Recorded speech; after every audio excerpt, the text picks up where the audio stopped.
Hey everyone, welcome back. Jamie here with another episode of Planescape Torment on PlayStation 4. So last time we recruited Dakon. Hey! Oh, hang on. They're running around all together. Look at that synchronicity. Hey, he's just literally met Dakon and they're like a well-oiled dance troupe. Look at those moves, man. Don't mess with us, we're synchronized. That's just because I've got it on the wrong setting. There we go. We recruited Dakon last time, who's a Githzerai religious warrior with a glowing sword that cuts through anything. It's really handy to have him. There he is there, that bad boy. And we said last time that we would have a chat to some of the patrons. So there are a lot of people in here, and they're all interesting. We're going to give everyone the time that they deserve, and we're going to have a chat to each person in this bar. So sit back and relax. With the crazy times that we're in, all the pubs in the real world are shut, given the current outbreak. But in Planescape, the Smouldering Corpse Bar is still open. We can still buy a pint, and we can still chat to people. So let's indulge ourselves. Now, who will we speak to first? Last time we had a look at Ignis, the flaming man who gives this tavern its name. So let's go over here. Let's chat to some people. Right, who have we got? We've got Kandrian. Oh, he's all flickery, look at that. He's kind of invisible-ish. And then we've got Ebb Creepknees. Right, let's talk to Kandrian. They look like they're in a conversation, but we're just going to barge in. You see a soft-looking man with gentle, far-staring eyes. He dresses in supple leather clothing and carries various implements of use and destruction about his body, such as ropes, spikes, tinderboxes, and empty vials of air. He looks half gone, literally. There's an insubstantiality to his existence, as if his essence had been partially leached away. He focuses those eyes on you, and suddenly you find them gripping and determined. Greetings to you, O Seeker. Greetings. He carefully sets down the mug he's holding and gives you all his attention. I have seen the far reaches of the multiverse and returned to tell the tale. I have walked upon the bodies of dead gods and spun moonbeams in the astral ahead of 1,000 shrieking Githyanki knights. I have passed the edges of existence and watched my essence shiver away before me. What is it I can do for you? I mean, as entrances go, that's pretty spectacular. I mean, I'm like, hi, I just woke up in a mortuary.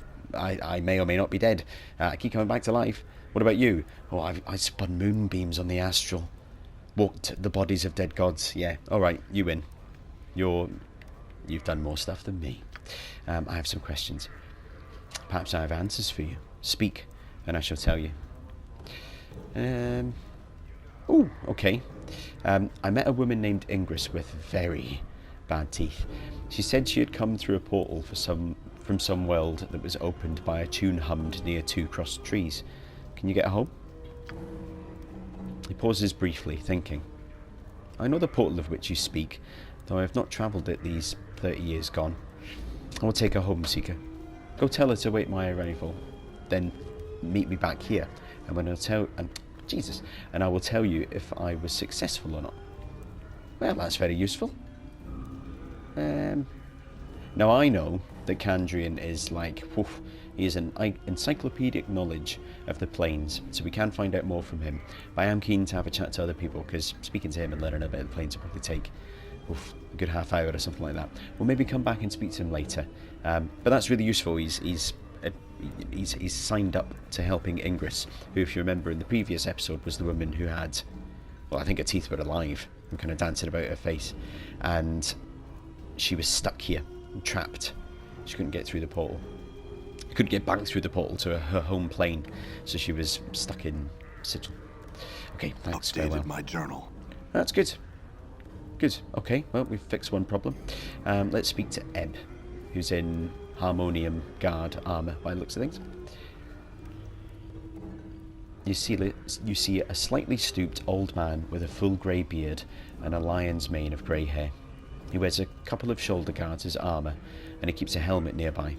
He smokes a pipe and carries a pouch of tobacco around his waist. He looks pretty strong, but he's a little plump and also appears to have some sort of breathing trouble. Well now, aren't you a sight, lad? Never have I seen so many scars blanketing a fella. Like a scar cloak you're wearing. Where you been? Hanging out in a grain thresher? Ha! Oh, I'm just jesting you. Lad, no offence meant. And I hope no offence taken. I'm Eb. He extends his hand. Greetings, Eb. His handshake is firm. Now, I hereby tender my apologies for the unfair jest, lad. Hope no hard feelings. Can I buy you a tankard or two of something to smooth any ruffled feathers? Why not? That's the spirit, lad. Bide a moment. He rises to his feet and heads to the bar. After a moment, he returns to his seat with a pair of tankards. Here you go, lad. Drink up. He takes a massive swallow from his own tankard, puffs on his pipe, and says, "What can old Eb do for you on this fine Sigil day?" I had some questions about this place. Oh, well, I gathered that. Just to look at you. I mean, you don't look like you're from around these parts, lad. You look a little too out of sorts to be a seasoned native. He takes another drink. So what can I help you with, lad? You need to know the lay of the land? Eb winks. I do, but let's find out a bit about you, Eb. Who are you? Eb creaked knees. Third measure of the harmonium, now retired and being a tout with one's voice since I don't step as lightly as I might these past 2 or 3 decades. Now, lads, who be you, and what trouble might you be in? I'm gonna indulge him. What makes you think I'm in trouble? Lads, no one has as many scars as you have and isn't in some sort of trouble, either from himself or from others. Eb looks at you in a mock reproach. What do you take old Eb for? Blind? Ha! Look, I'm a little weathered around the edges, but I've still got some sight and sense. Now, what's dogging your heels to be causing such trouble? Mayhap I can help you, eh?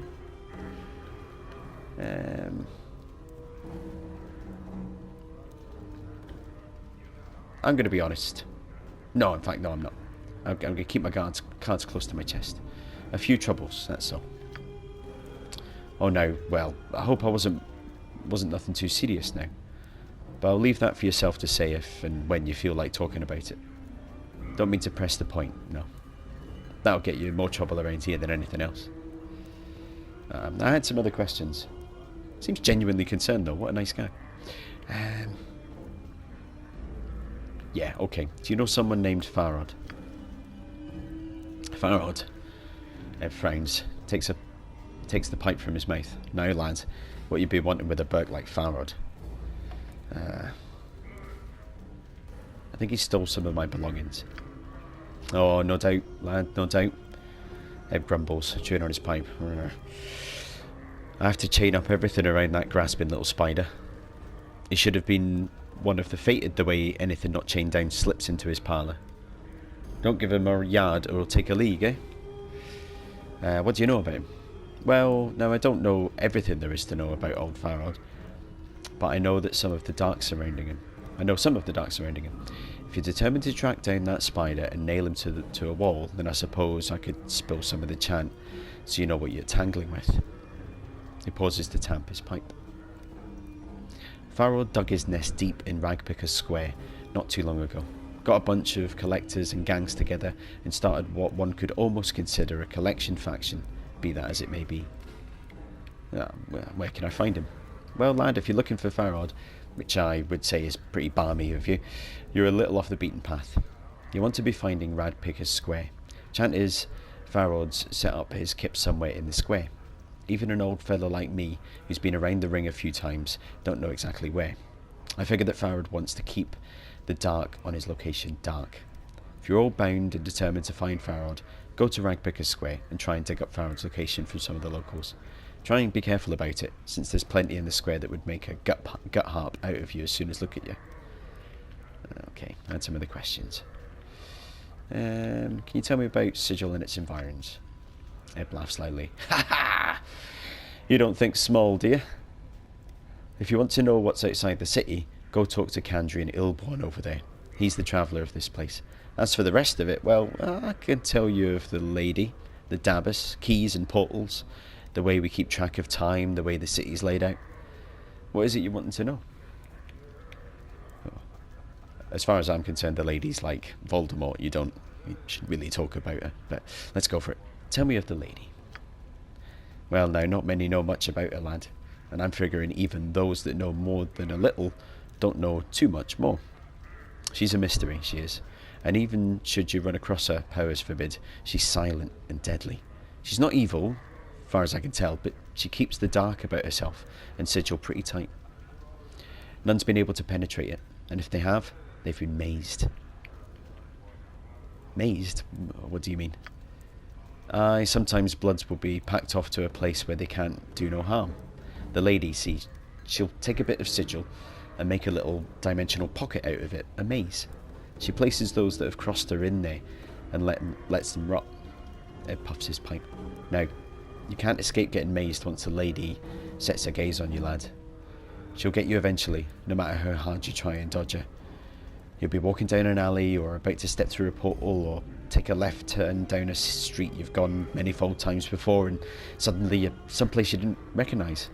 Now, mazes aren't escape proof. There's always a way out of each one. A portal the lady places there. You just have to figure out where it is and how to use it. Good to know. I had some other questions about Sigil. Tell me about the Dabbus. Aye, those funny floating bloods that speak in symbols. Quite a piece of work, eh? The Dabbus are kind of the lady's janitors and workmen, doing exactly what she wants. Make sure Sigil's running up to snuff, patching walls, tearing down old buildings, building new ones, setting up portals, sealing off others, and on and on. They're a pretty neutral, faring bunch, and you don't want to interfere with one or kill one, or you'll bring down the lady's wrath down upon you right quick. Fair enough. Some other questions. Tell me about Sigil's time. The way we measure time in Sigil's by the brightness of the sky. See, we haven't got a sun and a moon like most worlds. We just got this everlasting haze that brightens and darkens at regular intervals. What most folks call midnight, we call anti-peak. What they call noon, we call peak. See, it's based on the peak and anti-peak of the brightness. So when someone says something about 5 hours past peak, that's what they mean. Okay, it's like going back to school, this. Cool. And some of the questions. Has he told me everything? Tell me about the city's layout. Phew, well, let me wet my tongue. He takes a pull from his tankard. Actually, I'm going to take a drink now. Ah, much better. The city floats above an infinitely tall spire. The spire. It takes on its side. It lies on its side like a discarded wagon wheel, but there's no spokes that connect it to the spire. It's divided into 6 wards, each of them with its own function. Right now, you're in the Hive. I think the purpose of the Hive is to be a squalor to the rest of the city's grandeur. Factions, philosophical clubs, or gangs if you prefer, divide up the running of the city between them. Well, go on. The city's called the Crossroads of the Plains and the City of Doors in the Cage. It's got portals to all creation, they say, and all manner of beasties come through there here to trade, co-kip or hop from one place to another. Now that's just the quick version, lad. You'll have to explore the place yourself. I know about portals, so I'm going to say I've got some other questions. What other places can you recommend? Well, Ed puffs on his pipe and studies you. This is perhaps the best kip you could have wandered into from the start. Judging by your tattoos, you might be partial to having designs on your body, in which case there's a tattoo salon a little spireward from here. You want to stay away from the alley of dangerous angles if you can. Ignis taught that place not long ago, and ever since a bunch of bad bloods have set up their kip in that stretch of desert. Have I had any questions? Actually no, that's fine. You have taught me quite a lot. Thank you for the drink, Eb. Very kind.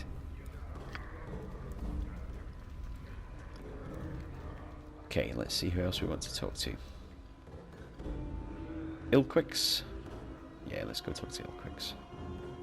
You see a short, rotund man with a perplexed expression on his face. From the lines on his loose skin, it looks like it's not too uncommon. He carries a flag and a veil that looks like it's in the process of being emptied, rapidly. In between swallows, he speaks in a gentle voice, so quiet that you can barely hear his words. Hello, traveller. My name's Ilquix. Can I be of some assistance to you? Greetings, I would like to ask you some questions. What did you want to know, my friend? Who exactly are you? I'm a humble man with a slightly flowery, poetical bent and a tendency towards the supernatural. I regret that I have none of my supplies here. I should most eager to teach you all of the ways of power, perhaps sometime later. Yeah, I'd like that. That's a bit strange. For now, though, I have some other questions. What can you tell me of this place? This place, the Smouldering Corpse Tavern, a fine establishment with a fine owner. Barkers is a true gentleman, and ambitious to increase his standing to boot. These, I feel, are the most useful qualities one can possess. Yeah, they drive people. And some more questions. What can you tell me about the patrons of this place? Yeah, a little bit of a curtain twitcher, mate. You've been watching, folk. The patrons of this tavern are many and varied. I have spoken with most, and find them delightful, with the exception of those creatures of law. He gestures towards the pair of Abishai, sitting in the corner. They taint the air with their presence, lending an unwholesome stench to an otherwise pleasant environment. I recommend speaking to Barkis. I understand he requires some aid with a trifling matter. Then we have that O character. I'm still trying to understand him fully. It is quite an undertaking, if I say so myself. Those are the folk of interest here. The others, well, perhaps I'm too discriminating. Why do you despise the creatures of law? Ah, a fine question, my friend. My upbringing has been on the chaotic side of the Great Ring. You may speak to Kandrian Ilborn, a misnomer if I ever heard one, of the plains. He fancies himself a great plainwalker. To return from my digression, I have lived my many years with chaos, and I find it pleasantly agreeable. To me, the taint of law, as in those creatures there, is reprehensible and tyrannical. If I am to be crushed underfoot, I'd rather be an individual than a machine that knows nothing of emotion. I very much agree. I am chaotic myself. Ilquick smiles toothily, his fat cheeks barely moving. To each his own, I say. Do you have more questions? Yes? Oh, well, let's ask him what he knows about the Burning Man. That is the last unfortunate who chose to exercise his individual will without the strength to back up his desires. His name is Ignis, and he was a pyromaniac. He burned and didn't burn the right people, and wound up channeling more raw power than he could control. Now, well, you can see what became of him. If you wish to learn more of him, perhaps that poor creature Drusilla can help you. I see. Farewell, Ilquix. Okay, who else can we chat to? Let's see. We did talk about Mercy Killers. I want to talk to people with names. Barkis is the bartender that Ilquick seemed keen for me to chat to, so let's see what he's all about. You see a leather-skinned man with just a hint of ashen colour to his face. His teeth seem sharper than normal, and his eyes are filled with boredom that comes with having seen too much. His voice is nasal and clipped. You again, eh? What do you want this time? You again? What do you mean? Yeah, you again. You got a hearing problem or something now? You was in here about 15 years ago. Wow, that's quite the memory, by the way. Got all bubbed up, smashed up the place, left a pile of coin that wasn't enough to pay for the damages. So you plucked out your own bleeding eyeball and tells me you'll be back to reclaim it when you got 200 coins together. With 15 years of interest, you got about 500 coins. You got the jink, pal? I got your eye. I don't have that much. And you're not getting your eye back. Makes sense? Come talk to me when you've got the jink. Alright, I mean, you're holding my eye hostage. 500 coppers, Jesus. Very well. Answer some questions for me then. Who are you? I'm interrogating everyone in the place. I may as well find out who you are. Me? I'm Barkis, owner and keeper of this place. And, you know, I mean, I know this is a bar. But tell me a little bit more. What is this place? Didn't you see the sign out front? Didn't you see the boat burning over the furnace when you came in? It's the Smouldering Corpse Cutter. Best damn bub house in Sigil. At least it's the best damn bub house in this part of the hive, which makes it one of the best in Sigil. Hell, they got fancy places with plants and such in the ladies' ward, and they got fiendish taverns salted around the rest of the hive, but none of them got the character of the Smouldering Corpse. I already know, but let's get your view on this. Who is the corpse anyway? Him? Ignis. He used to be a flame wizard, burned down pieces of the hive, and got himself scragged by a bunch of other mages. You want to know more about him? Go talk to Drusilla down there by the door. Alright, let's know something about something else. What can you tell me about the patrons here? I don't make it a point to interfere with the lives of other people who give me their hard-earned jink, unless they ask me to do so. So, he's like, right, hey, look, I don't talk about my customers, but this is this guy, he does that, he does that. So, over here is Candrian, Planewalker. He's a good one to talk to about any planewalking questions you might have.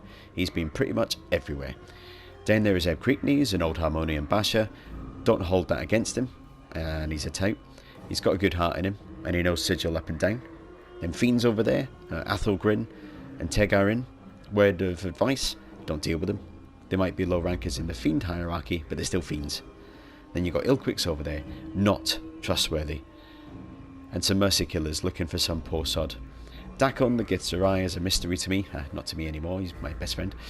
Don't know much about him. He don't talk much. Finally, you interested in earning some free bub? Yes. I mean, would anyone say no? Yes. There's a bubber over there against the far wall, hanging out in the shadows. He's been trying to work up her courage to slip out without covering a tab. I want you to make sure she doesn't do that. You do it, you got free bub here for life. I mean, free bub for life? Does he know what he's signing up for? I cannot die. That's going to be an expensive offer. I'll do it. Answer some questions, though, first. Hurry up, will you? I got paying customers. Oh, I thought he was going to tell me more about the thing. Alright, fine. Forget it. Cheerio. Right. I think he is talking about... Is it Mokai? The dust woman. Fake dust woman. Let's just go in and resolve this right now. What do you want? Barker says it's time for you to settle your tab. Bit of pay up. She jumps a little and her nervous tension becomes fully fledged anxiety. Oh, what are you going to do? Ask you to pay up? No? I can't afford it. Can you spot me 10%? I'll give it to him and he knows I'll pay the rest. Well, how much do you need? I think I need about 100 coins to get started in that debt. On that debt. I'm not going to poison her with embalming fluid. That's a bit too much. I'll lend you the money. Here, take it. Pay up now. Do I have that money? Do I have 100? I must do if I've got the option. 100 copper for free drink for life. I'll lend you the money. Here, take it. Pay up now. She pockets the jink, glances briefly towards the door, almost as if she's weighing up her chances of dashing out. You will not outrun me. I will chase you down. She sighs heavily as she realises there's no chance. Correct. And begins to walk glumly towards the bar. My thanks, I suppose. Don't mention it. Don't even think about heading for the door until you've paid up. I'm following her. I'm not. I'm just gonna make sure she doesn't sprint out the door here.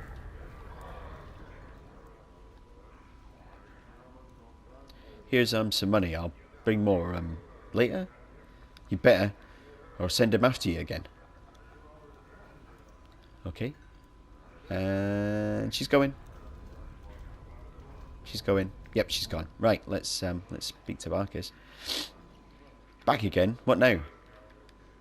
You won't be having trouble with Mochai again. Then, friend, you have full bar privileges for free. Anything you want, anytime. That must have been a pretty big tab she ran up. You don't know half of it. You want a drink now? Hell yeah, set me up. You want a drink? You got a drink. This is what we got for you. Beer, bitters, mead, elemental water, Arborian fire wine and fire seeds, cursed heart wine, and Batorian whiskey. What'll it be? Oh, let's have a beer first. You quaff the weak drink. The flavour isn't exactly bold, but it's filling, and it's alcoholic. It doesn't seem to do anything else for you. What'll it be, Cutter? Another drink. Let's try the bitters. You quaff the weak drink. The flavour isn't exactly bold, but it's filling. Okay, well, it's fine. It's the same. Another one then, please. The mead. Yep, the mead's the same. Water? He moves back to a keg on the wall and turns to the spigot. The clearest water you have ever seen pours from the nozzle into the glass he holds underneath it. He sets it down in front of you, and you take a deep draught. It is the purest thing you have ever tasted. A coldness inherent to the water itself, a feeling of air that passes over your tongue and into your stomach, where its coolness calms even the raging of your passions for a moment. From the heart of the elemental plane of water, Barker snorts. Any other water you ever drink's going to taste dirty by comparison. Poof, that was great. Give me another drink. Fire wine and fire seeds, please. He passes you a glass of the deepest red wine and a handful of brightly coloured seeds. Stick the seeds in your mouth, he advises, and take a swig of the wine. Don't be surprised when the seeds catch fire. They won't do you any harm. It's a taste like no other. He's right. When you pop a seed into your mouth, it mingles with your saliva and bursts into a tiny flame. You quench it with a swallow of the fire wine, and the taste is indescribable. Barkis smiles. You want another? Keep 'em coming. Heart wine. He passes you a glass of Kirst's famous heart wine. The bouquet is breathtaking, and the wine itself is full-bodied and fruity. The aftertaste leaves nothing to be desired. Made from real razor vine, that is. Wish I knew the secret. The barkeeper nods at the empty glass. You want another? I certainly do. Let's try whiskey.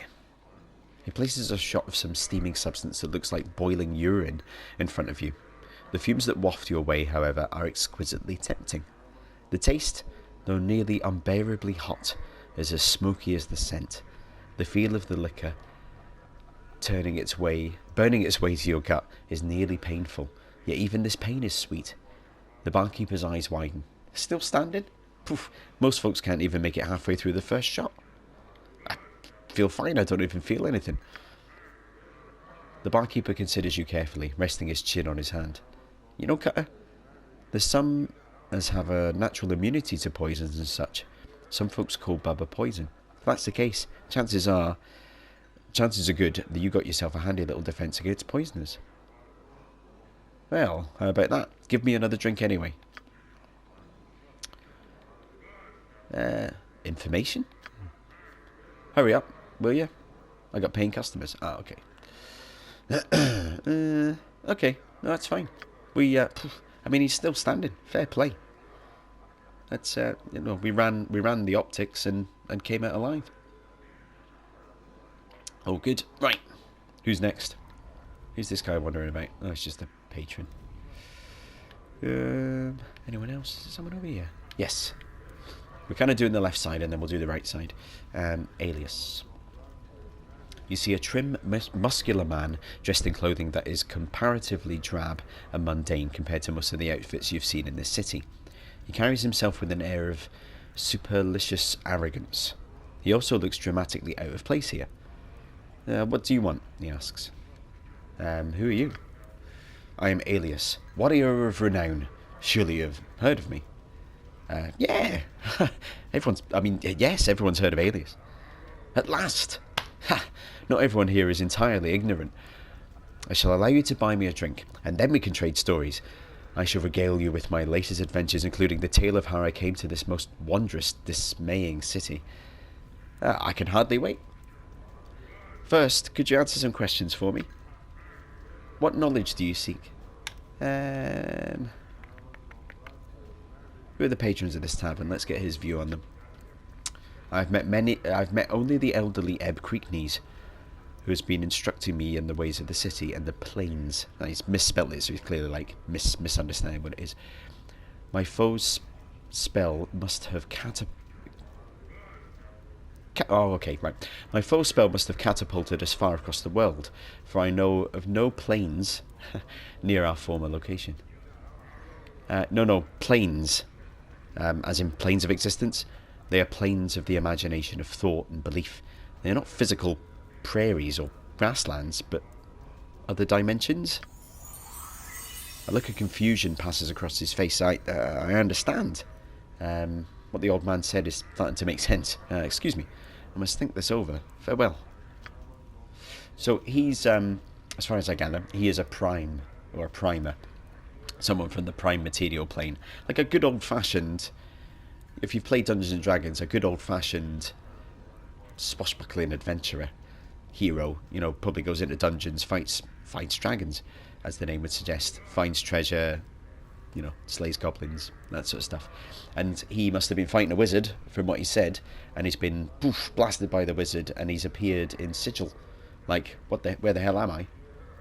I was in my sort of fairy tale kind of castle-y type countryside, and now I'm in Sigil, the middle of the multiverse. So he's clearly out of his depth. He's known as people like that are clueless Berks. That's what Sigil residents would call him. But he's a nice guy. He's all right. I didn't buy him a drink. I feel bad.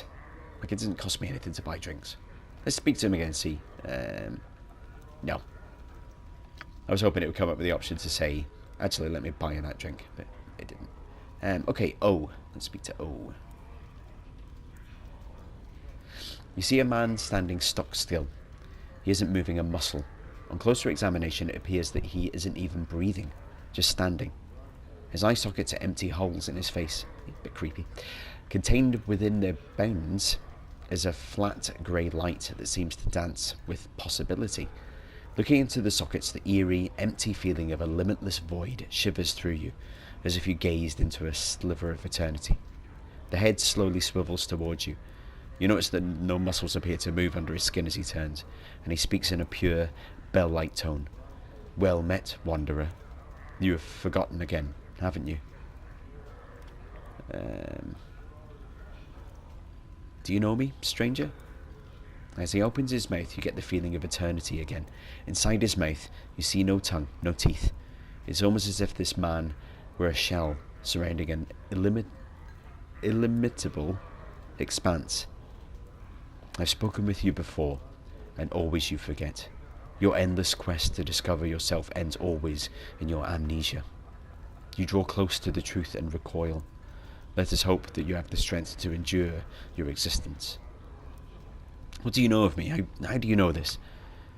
I know that you, like a fly, rise up from the wreckage of your old shell, buzz around for a time, and curl up and die at the window of truth. You bumble about the pain, seeking the light without any plan to your actions, and fall exhausted when you fail. You alight on others to feed from them for a time, and move on with no regard for them. I have watched you come here and listened to your words, and watched you move away no wiser. Will you learn from your mistakes, Seeker? I don't think I like your tone. You're kind of freaking me out, if I'm honest. Though his face does not smile, the humour is evident in his voice. It is your answer to all problems to fight blindly. Are you no more than a bitter, biting insect, or will you achieve a thought at some point in your pitiful existence? Who are you to speak to me this way? I am O. For some reason, when he speaks his name, it sounds like he's speaking of much more than a single letter, as if the speaking of his name contained untold possibilities and nuances. No human tongue could ever create such a sound. What are you? It is my name. It is the name of a portion of eternity. I am a letter in the divine alphabet. Understanding me leads to understanding existence. I am writ in the true names of half of everything. My being encompasses truth. I am mathematic, organic, metaphysic. So, what does that mean? The divine alphabet is writ in the name of everything that exists, from the seed at the hearts of the elemental planes to the core of the great beyond. My brothers, sisters, a single word translates into two in your mind, and I reach across all that is, was, or ever shall be. We are thought, and reality, and concept, and the unimaginable.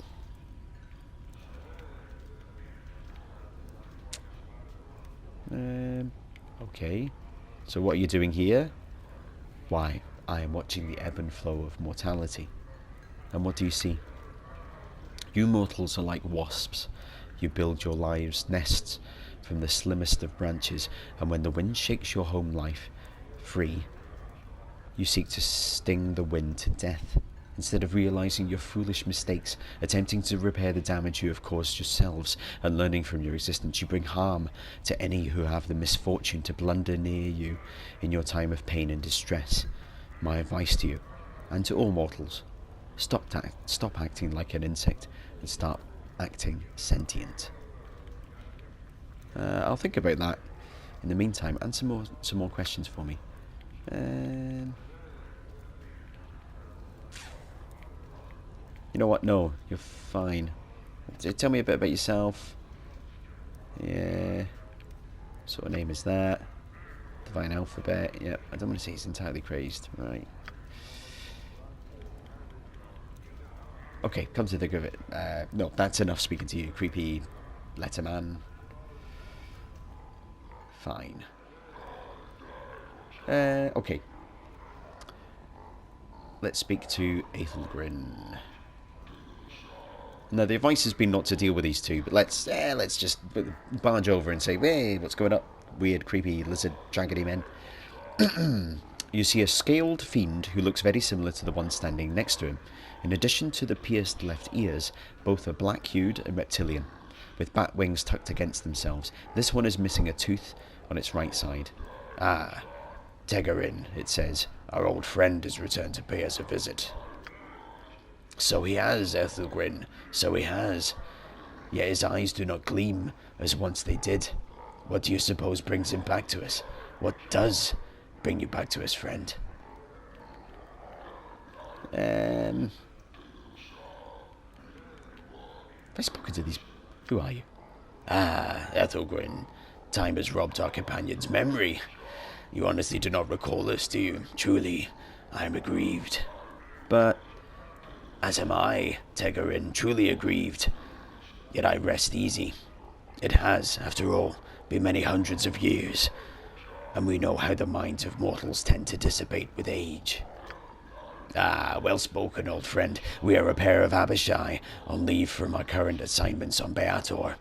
I am Tegarin, the thrice-damned, so named for my ability to find the best in every situation. This is Athelgrin, who has earned himself no special name, though not for lack of trying.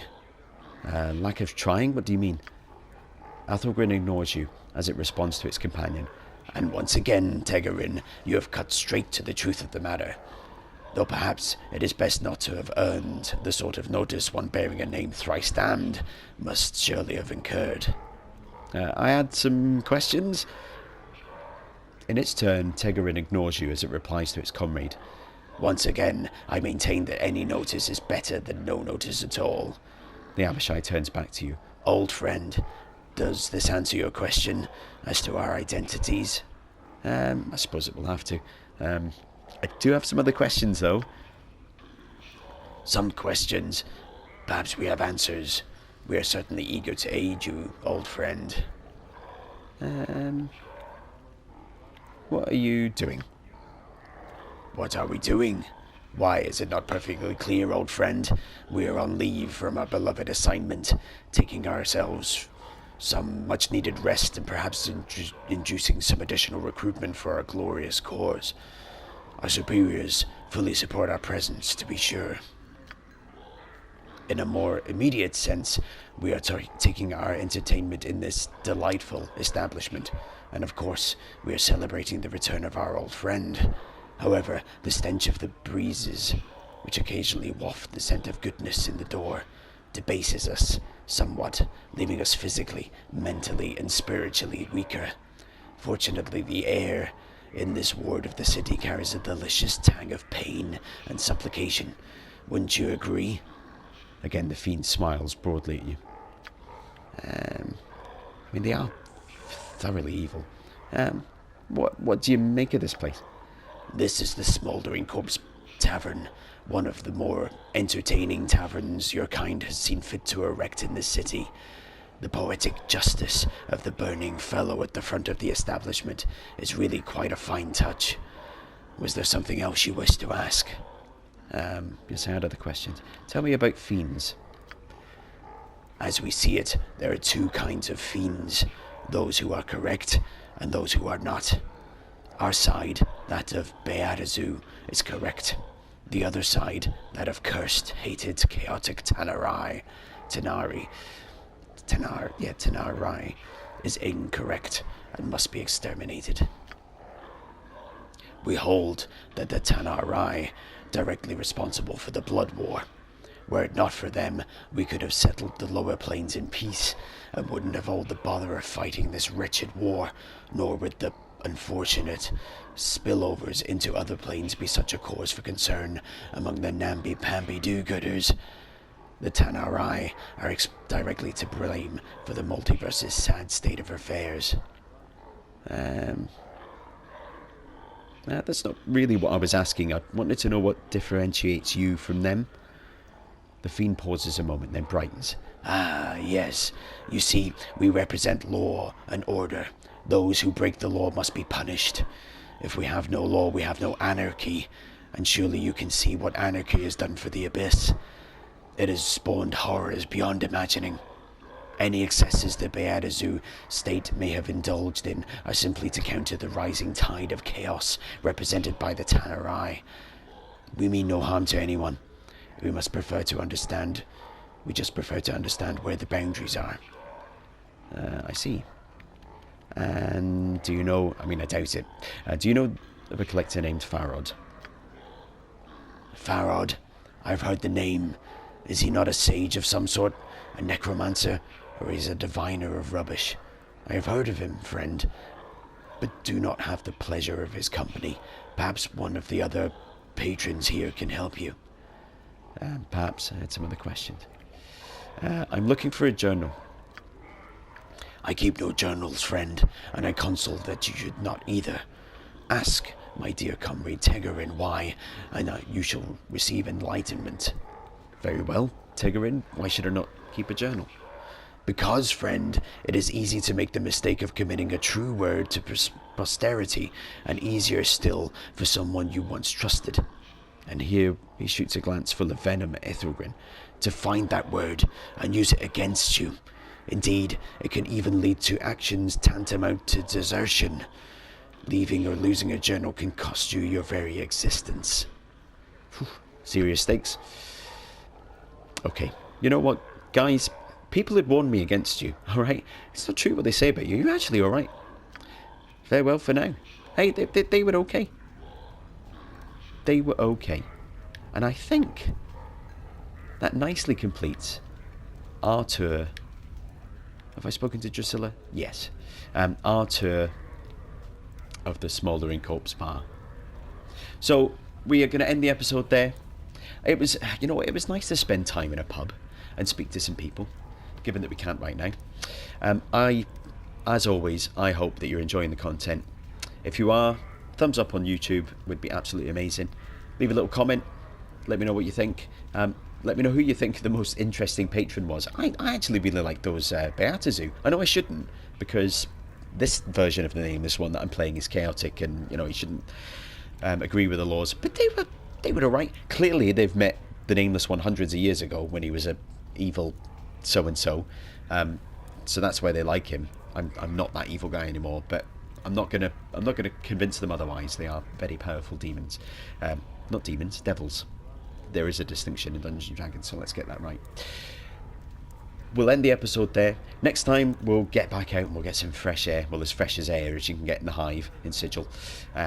We'll make some moves towards finding Farod. We might stop by the tattoo parlour, actually, briefly. get inked before we go. Get some cool ink before we get out there and find Farrod and wring his neck, find out where that flipping journal is. I've asked enough people now where he is. I know where he is. He's in Ragpicker Square, for the love of God. We'll go there, we'll bash his head in, and we'll get that journal back. No, we won't. We're much nicer than that. We'll ask him nicely for the journal and find, maybe he's innocent. I know, I do know whether he's innocent or not. But we'll uncover that together in future episodes. I've waffled enough. Thank you so much again for watching, and catch you next time.